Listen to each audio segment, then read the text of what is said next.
Well, we're here for the Rigs and Techniques, Dave, and the workbench looks like you got lots of things. I got a lot of stuff, I do, but for the little fish, the littlest fish we talk about probably, crappie don't get really huge. If they get 4 pounds, that's a monster. If they get, but most of the ones we catch are like a pound and a half are a good size to eat, But Texas is slam full of good crappie fishing. All the lakes just about have good crappie in them because they get real deep. They like, crappie like to live in lakes that are deeper. They don't do well in little ponds and stuff. I mean, you can catch them in there, but they don't really do really well unless they're in a deep body of water. So Texas is full of those. So it does really well. And they're also great for kids. Seeing how it's Father's Day coming up, it is a good time to go out and catch crappie because they're good. Once you find them, which is like 75% of the trouble catching them is once you find them, the action's usually pretty quick, and you can catch a bunch of them, and kids like it, and plus they're good to eat. They're really good to eat, so that also makes good for a good fish fry on that day.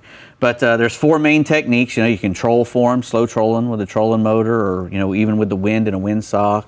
You can vertical jigs, or you can just drift, or you can just cast.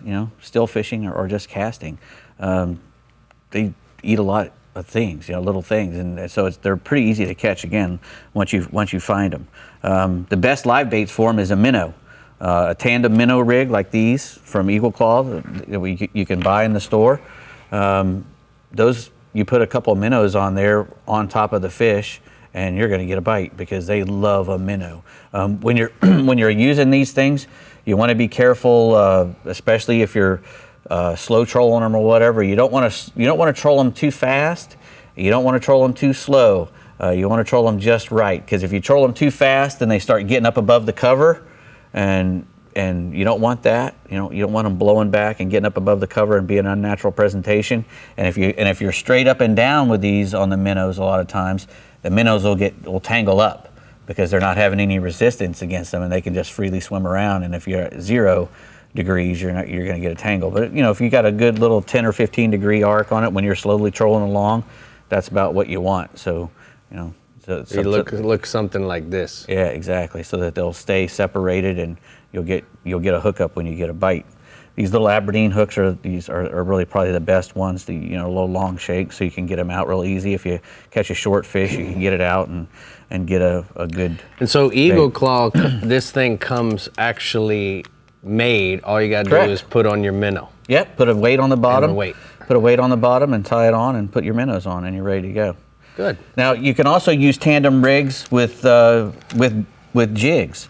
Instead of putting a minnow on there, you can use a little jig like some of these that we have here by Bass Assassin, the Crappie Dapper, which I use the Crappie Dapper a lot when I'm trying to find fish. I'll slow troll the Crappie Dapper, and I'll usually either use just a plain Crappie Dapper on a jig, or I'll put it on a Roadrunner head with a spinner on it, like that Marabou with a Roadrunner head and spinner. And I usually catch more bass than I do crappie when I'm trying to find the crappie, because that little Crappie Dapper with that spinner blade on it, it must look like a live minnow because everything eats it, big bass, little bass, and crappie. So those are really good things to use. And also tube baits, hollow tubes on a jig head are really good to use for casting when you're trying to find fish. They come in all different colors, but all the professional guys will tell you that chartreuse and yellow and white are probably like a pompano, man. Yeah. Chartreuse. If you notice, a lot of these things here are green and yellow, and some glow and stuff. There's not much other stuff over there. And real quick, I want to make sure that we get to the bobber action. In the spring and the fall, when the fish get up into the shallower water, in the summertime like now, when they get hot, they're talking about how the fish are getting into deeper water.